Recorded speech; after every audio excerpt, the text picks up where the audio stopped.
يلا يلا. مع الفنان زهير محمد رشيد. اليوم بغداد تحتفي بفنها وفنانينها. شو تحب توجه لجمهورك ومتابعينك ومشاهدينك؟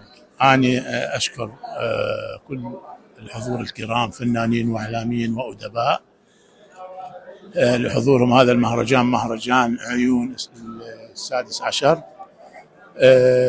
وأشكر تكريمهم إلي، وأشكر الأستاذ عباس الخفاجي. وشفت الأستاذ عباس الخفاجي المنظم كبير ومريض.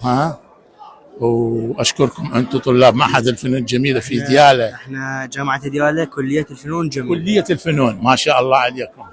زين، أتمنى لكم التوفيق. أنت يا قسم إعلام؟ قسم سينما وتلفزيون. سينما، إن شاء الله أشوفك.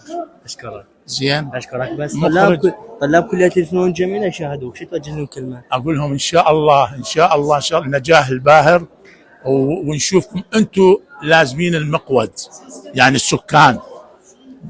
أنت همين، أنت وين؟ تصوير؟ احكي. شو اسمك؟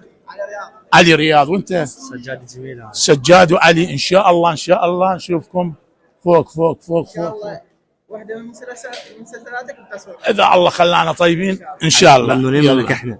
عيون الأستاذ. الله حبيبي يوفقك. حبيبي الأستاذ.